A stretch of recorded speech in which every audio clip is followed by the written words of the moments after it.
We got one more we'll break down for you before we take a look at some of the best bets here. But first responders ball. This is going to be Memphis taking on Utah State. 61.5 is the total. Memphis just over a touchdown favorite here. December 27th for this one. Dave, what do you think of this Memphis squad? They win by margin, or is it the dog for you in this one? Yeah, unfortunately, the four games we're talking about are games I don't have strong opinions on. This line is curious to me because I think if you look at some of the numbers, Memphis is better. But the line movement tells a different story. Utah State took early money in this game, and it really hasn't gone back the other way. I haven't checked today, but I think there's something to be said about that. Utah State, look, Mike Anderson's done a nice job with this team. I thought they'd be down this year after being really fortunate last year. They were down, but they've gotten better as the season goes along. And I have a feeling they're going to want.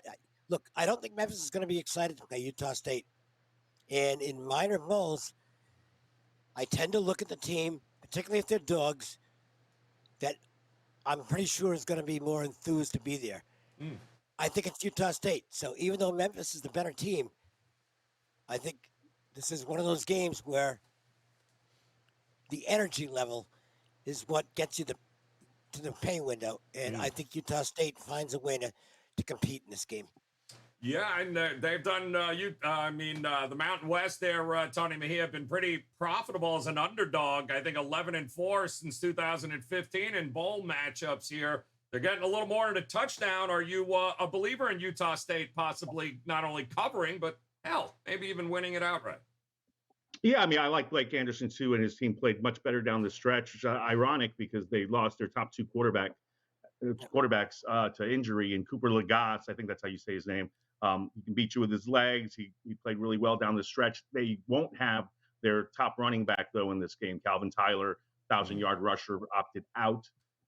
Memphis is also going to be without their top safety, Rodney Owens. He's focusing on the draft. So definitely monitor that because this is the one game out of the four we talked about where opt-outs and whatnot do play a factor. I think, for me, this is a Memphis team that's lost 5 of 7. They were in most games.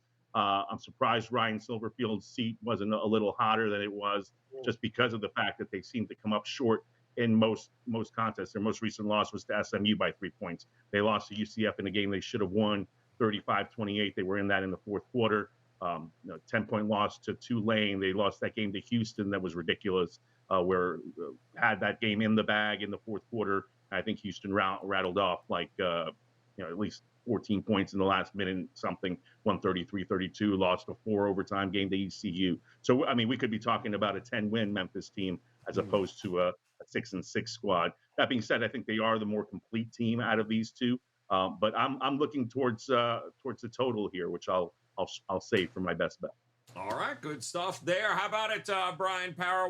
Which way you leaning in this matchup?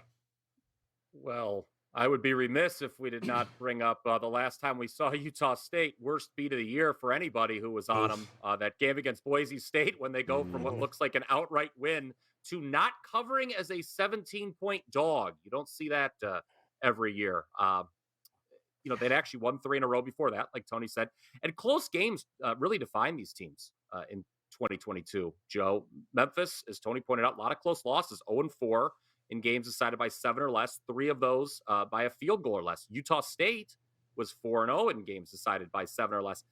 And piggybacking off what Dave had to say, maybe that's why this line is so low because, I think the Tigers, I'm shocked they're not laying double digits. I've got Utah State rated as one of the worst teams in a bowl, like 4th worst in terms of power ranking. And that line movement is pretty curious that they took money. So maybe, people are expecting they're going to be the more motivated side.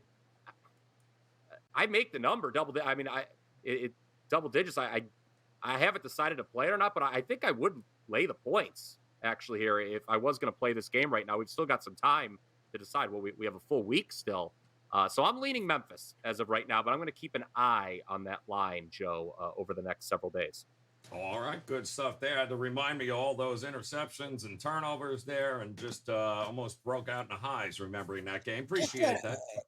Go ahead, I just got to Dave. mention one thing. Shoot. And if the game, look, Memphis has a chance to crush this team, Right. but if it's close, I'm looking at it this way: if you're going to bet this game and you want the dog, screw the points. Just take the money line. Mm. If it's close, Utah State and Anderson will find a way to win this because he's simply the much better coach, in my opinion, in this game. So if it's close, Utah State to get the upset. If it's not close, then it means Memphis just killed them. Right.